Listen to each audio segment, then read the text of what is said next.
Welcome back to the channel of Ayurveda Marathi. तर आज आपण वन शॉट मध्ये रिस्ट जॉईंट बघणार आहोत. अगेन रिस्ट जॉईंट सहसा एलएक्यूला येण्याचे चान्सेस कमी असतात, बट आला तर येऊ पण शकतो. बट एसएक्यूला मात्र रिस्ट जॉईंट 100% येऊ शकतो किंवा इंडिव्हिज्युअल त्याचे फक्त लिगामेंट्स अँड मुवमेंट्सला कंबाईन करून तुम्हाला एक एसएक्यू सुद्धा येऊ शकतो. त्यामध्ये तुम्हाला मसल अटॅचमेंट पण लिहावी लागेल फॉर दी मुवमेंट. सो त्या हिशोबाने आजचा आपण हा वन शॉट मध्ये घेणार आहोत. Will be quick and easy to understand. Pointers मी ऑलरेडी लिहिलेले आहेत, बट आपल्याला फक्त त्याला रिवाइज करायचं आहे. Okay, let's start with the introduction. Introduction मध्ये काय, it is a radio carpal joint. Radio carpal म्हणजे काय, याच्यामध्ये रेडियस अँड कार्पल बोन्सची एंगेजमेंट आहे आणि हा लोअर एंडला प्रेझेंट आहे ऑफ आवर हँड. ठीक आहे. नेक्स्ट टाईप मध्ये दोन टाईप लिहू शकता according to Ayurveda, according to modern. According to modern synovial variety मध्ये कोणता येईल, हा सायनोवियल व्हरायटीच्या एलिप्सॉइड व्हरायटी मध्ये. एलिप्सॉइड मध्ये काय असते, एलिप्सॉइड टू बी ऑनेस्ट मध्ये एक गोल, त्याच्या शेजारी अजून एक गोल, with a perfect combo basically. तो हा कसा असणार आहे, हा कॉन्वेक्स स्ट्रक्चर असणार आहे आणि हा एक कॉन्केव्ह स्ट्रक्चर असणार आहे, जे एकामेकांमध्ये परफेक्टली फिट होतात. त्याला आपण एलिप्सॉइड व्हरायटी म्हणू. बरोबर, हे आपलं झालेलं आहे. त्यानंतर आयुर्वेदामध्ये आपण याला कोर संधी किंवा बहुचल संधीमध्ये पण मोजतो. त्यानंतर पोझिशन बघायची आहे. पोझिशन आपल्याला माहिती आहे, it connects the palm with the four arm. बरोबर, हे इम्पॉर्टंट आहे आणि एकदम डिस्टल एंडला प्रेझेंट आहे असं म्हटलं तरी चालेल. नंबर 2 असतात राईट साईडला, लेफ्ट साईडला. आर्टिक्युलेटिंग बोन्स इम्पॉर्टंट आहे. अपर एंडला आर्टिक्युलेटिंग बोन्स कोणकोणते असतात ते बघूया आता फटाफट. आर्टिक्युलेटिंग बोन्स मध्ये अपर साइडला फक्त रेडियस असतो, अल्ना डायरेक्टली इन्व्हॉल्व्ह होत नाही. हा एमसीक्यू साठी पण तुम्हाला क्वेश्चन येऊ शकतो, तुम्हाला माहिती पाहिजे. अल्ना डायरेक्टली इन्व्हॉल्व्ह होत नाही. आणि लोअर मध्ये बोन्स कोणते असतात, तर स्कॅफॉइड, लुनेट आणि ट्रायक्युलेटरल. त्यानंतर आर्टिक्युलेटिंग सर्फेसेस मध्ये परत upper, lower end of radius. Specific सांगायचं असेल तर inferior surface of lower end of radius सांगायचं. त्यानंतर articulating disc of radio ulnar joint. Why, because ulna directly cope करू शकत नाही. आणि सेम लोअर मध्ये लिहिताना परत lunate, scaphoid and triquetral, because again मी तुम्हाला सांगते, लुनेट, स्कॅफॉइड, ट्रायक्युलेटरल आपल्याला डिटेलमध्ये स्टडी करायचं नाही आहे. ट्रायक्युलेटरल. ओके, सो हे झालं आपलं आर्टिक्युलेटिंग बोन्स. आर्टिक्युलेटिंग सर्फेसेस, इथं तुम्हाला कार्पल बोन्स दिसत असतील क्लिअरली. ही जी रोज आहे ही आहे. ओके, न एक तुम्हाला कॉन्सेप्ट माहिती पाहिजे प्रॉक्सिमल अँड डिस्टल रो बद्दल.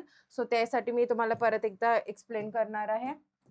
ही जी रो आहे ही आहे प्रॉक्सिमल रो आणि ही जी आहे ही आहे डिस्टल रो. प्रॉक्सिमल रो म्हणजे जवळची, डिस्टल म्हणजे लांबची. In context to wrist joint, wrist joint पेक्षा जवळची बोन जे असतील ती प्रॉक्सिमल, दुसरेवाले डिस्टल. आता तुम्हाला हे जे एकूण 8 कार्पल बोन्स आहे त्याचे नाव पाठ असले पाहिजे. सेफ्टी प्रोसिजर साठी लर्न करून ठेवा. हे 3 तर स्पेसिफिकली माहितीच पाहिजे.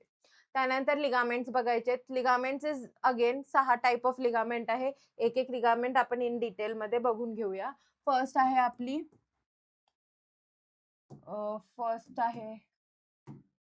फर्स्ट आहे आर्टिक्युलर कॅप्सूल. तर आर्टिक्युलर कॅप्सूल हे कुठून ते कुठपर्यंत असते हे माहिती पाहिजे तुम्हाला. बेसिक सांगते, आर्टिक्युलर कॅप्सूल नॉर्मली हे मोठी असते ना जॉईंट पेक्षा, तर हे lower ends of radius and ulna दोघांचे लोअर एंड्सला कव्हर करते. आणि कुठपर्यंत जाते, तर ट्रायक्युलेटरल, स्कॅफॉइड आणि लुनेट बोन्स पर्यंत पूर्ण जाते आणि त्यांना काय करते, छानपैकी कव्हर आणि रॅपअप करते. नेक्स्ट आहे, हे झालं आर्टिक्युलर कॅप्सूल. सेकंड आहे सायनोवियल मेम्ब्रेन. आता सायनोव्हियल मेम्ब्रेन तर तुम्हाला माहितीच आहे, मला सांगण्याची पण गरज नाहीये. It lies with close proximity of the articular capsule. त्याशिवाय तुम्हाला एक एक्स्ट्रा गोष्ट जी माहिती आहे सायनोव्हियल मेम्ब्रेनबद्दल इथे, ते जे सायनोव्हियल मेम्ब्रेन असते, ते आपलं स्टायलॉइड प्रोसेसच्या पुढं एक छोटंसं बॅग लाइक स्ट्रक्चर फॉर्म करते, ज्याला आपण म्हणू रिसेस सॅकिफॉर्मिस. ते तुम्हाला MCQ साठी इम्पॉर्टंट आहे. काय वर्ड आहे? रिसेस सॅकिफॉर्मिस. ठीक आहे, इम्पॉर्टंट आहे फॉर MCQ, तुम्हाला विचारलं जाऊ शकते. ठीक आहे. त्यानंतर थर्ड जे आहे पाल्मर लिगामेंट्स आहेत.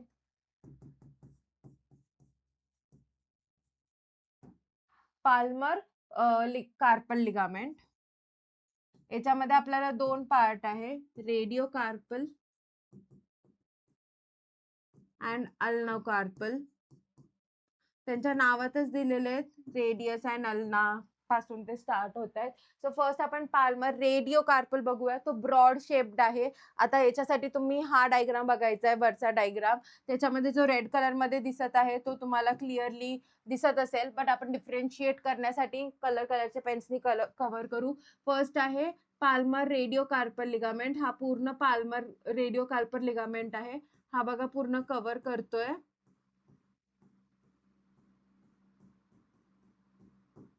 ओके, सो हा झालाय पूर्ण कव्हर. सो हा कुठून रेडिओ कार्पल लिगामेंट हा ब्रॉड बँड लाईक स्ट्रक्चर असतो आणि radius styloid process of radius पासून स्टार्ट होतो आणि ends at the scaphoid, lunate and triquetral bone. त्याच्यानंतर आहे आपला ulno carpal ligament. Ulno carpal ligament similarly जो हा छोटासा बँड लाईक स्ट्रक्चर दिसतोय, पण हा कंपॅरेटिव्हली छोटा आहे त्याच्यापेक्षा, तुम्ही बघू शकता हा वाला. म्हणून याला हा कसा आहे शेपमध्ये राउंडेड फॅसिकल्स आहेत, फक्त जास्त ब्रॉड नाहीये. पण हा पण कसा आहे, हा start from the lower end of ulna to, म्हणजे स्टायलॉइड प्रोसेस पण म्हणू शकता किंवा लोअर एंड ऑफ अल्ना म्हणू शकता, आणि goes to the triquetral bone, but ट्रॅक्युलेटरलच्या मीडियली जातो. पर्टिक्युलरली सांगितलंय, ट्रॅक्युलेटरलचा मीडियल पार्टला जातो फक्त. पूर्ण ट्रॅक्युलेटरल पर्यंत तो कव्हर नाही करत, त्याच्या मीडियल पार्ट पर्यंत कव्हर करतो फक्त. तर हे त्यांनी दोन पाल्मर रेडिओ कार्पल लिगामेंट्स मध्ये पाल्मर लिगामेंट्स मध्ये सांगितले, ज्याच्यात दोन पार्ट आहेत, रेडिओ कार्पल, अल्नो कार्पल. त्यानंतरचा लिगामेंट आहे डॉर्सल रेडिओ कार्पल लिगामेंट, जे आपल्याला क्लिअरली इथं विजिबल आहे. हे नका बघू, हा वाला जो लिगामेंट आहे तो डॉर्सल रेडिओ कार्पल लिगामेंट आहे. आता पाल्मर आणि डॉर्सल मध्ये फरक काय हे तुम्ही आधी समजून घ्या. आता हे पाल्मर आहे, हे डॉर्सल साइड आहे. नुसतं ह्या साइडला व्रिस्ट जॉईंटला तुम्ही सपोर्ट देऊन काम होणार आहे का? मागच्या साइडला पण तर सपोर्ट द्यावा लागतो ना, to make the joint more stable. म्हणून आपल्याला दोन लिगामेंट आहे, एक पाल्मर म्हणजे ह्या साइडला, एक डॉर्सल म्हणजे ह्या साइडला. समजलं? सो डॉर्सल रेडिओ कार्पल जे लिगामेंट आहे ती कंपॅरेटिव्हली वीकर आहे पाल्मर पेक्षा, एवढी काही विशेष स्ट्रॉंग नाहीये. पण ही कुठून स्टार्ट होते, तर same posterior margin of lower end of, तुम्ही रेडियस म्हणू शकता, कुठपर्यंत जाते तर सेम लुनेट, स्कॅफॉइड अँड ट्रॅक्युलेटरल. सेम आपल्या पाल्मर रेडिओ कार्पल सारखीच आहे, फक्त डॉर्सल साइडला आहे, एवढं ध्यानात ठेवायचं. ठीक आहे. नेक्स्ट आहे आपलं radial collateral ligament and ulnar collateral ligament.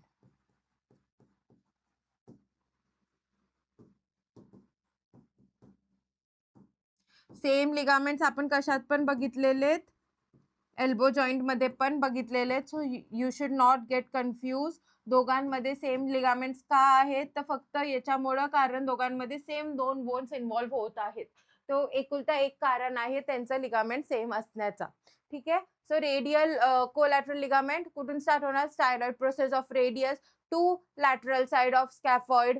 हा, आता हे स्पेसिफिक आहे, तर इथं मी तुम्हाला क्लिअर कट इमेज मध्ये दिसत असेल. ही जी येलो कलरची डायग्राम आहे, that is of radial collateral ligament. रेडियसच्या स्टायलॉइड प्रोसेस पासून स्टार्ट होऊन स्कॅफॉइड पर्यंत जाते फक्त. ठीक आहे. आणि तसंच अल्नार कोलॅटरल लिगामेंट आहे ना, ही ग्रीन कलरची इथं जी दिसते ती अल्नार कोलॅटरल आहे. ती कुठून स्टार्ट होते, तर स्टायलॉइड प्रोसेस ऑफ अल्ना पासून स्टार्ट होते आणि ट्रायक्युलेटरल आणि पिसिफॉर्म बोन्स पर्यंत जाते. ठीक आहे, एवढं ध्यान ठेवायचं. आणि आपला जो रेडियल कोलॅटरल लिगामेंट होता ना, त्याच्या एक्झॅक्टली वरती आपली रेडियल आर्टरी प्रेझेंट असते, ज्याच्यामुळे ती हायली पाल्पेबल असते आणि आपल्याला एव्हरी पल्सटाईल मूव्हमेंट तिथं फील होत असतो. ठीक आहे, हे झाले आपले एकूण किती 6 लिगामेंट. महत्वाचे आहेत सगळे लिगामेंट. ठीक आहे, सगळ्यांनी सगळं पाठ केलंच पाहिजे. आणि लिगामेंटवर इंडिव्हिज्युअली तुम्हाला क्वेश्चन येऊ शकतात, लिगामेंट अँड मूव्हमेंट्स वरती. त्यानंतर रिलेशन्समध्ये अँटेरियरली मी तुम्हाला सांगितलं होतं काय, फ्लेक्झर कंपार्टमेंटचे टेंडन्स लिहायचे. तर तुम्ही बेसिक इथं काय लिहिणार आहे, anteriorly flexor, only flexor tendons, median synovial sheath, posteriorly extensor tendon, synovial sheath, खतम.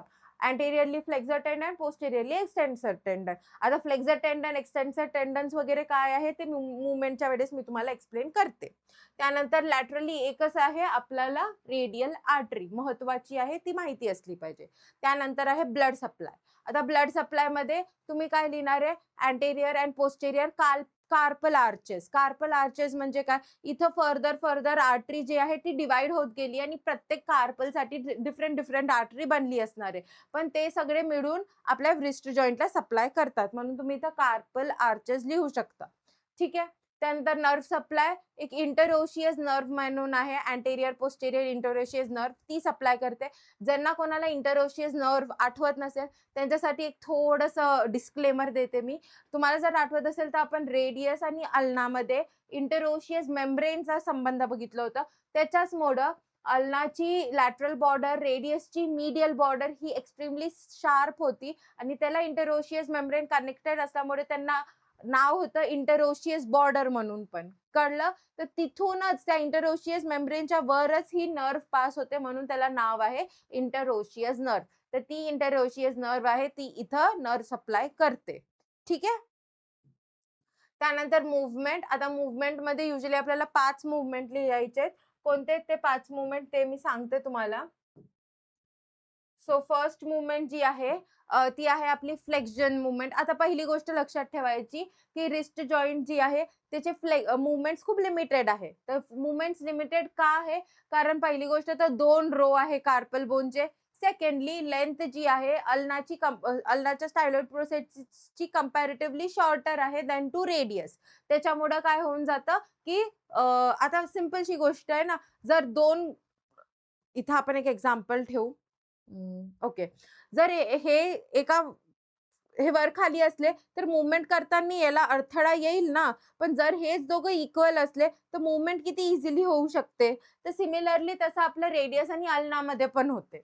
ठीक आहे. तर अल्ना हा कंपॅरेटिव्हली शॉर्टर असतो दॅन रेडियस, म्हणून मूव्हमेंटमध्ये थोडीशी प्रॉब्लेम होते. आता मूव्हमेंट आपल्याला किती बघायचे आहेत, एकूण 5 मूव्हमेंट बघायची आहेत. फर्स्ट आहे फ्लेक्शन. आता फ्लेक्शन मूव्हमेंटमध्ये सगळे फ्लेक्झरचे मसल्स लिहायचे.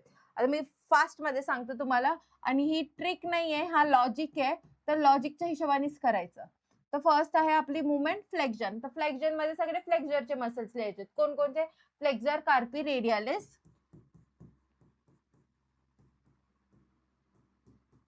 कार्पी रेडियालिस, आणि त्यानंतर लिहायचं फ्लेक्झर कार्पी अल्नारिस. आता समजून घ्या, मी बोलतीये, मी FCU वगैरे लिहिलं तर समजून घ्या फक्त. फ्लेक्झर कार्पी अल्नारिस हे 2 लिहिलं. त्यानंतर लिहायचं flexure muscles of fingers and thumb. हे झालं फ्लेक्झन बद्दल. ठीक आहे. Very easy. फ्लेक्झन आहे तर म्हणून फ्लेक्झर लिहिला आपण सगळे. सिमिलरली एक्सटेन्शन मध्ये करायचं. क्लीन. नेक्स्ट आहे आपला एक्सटेन्शन.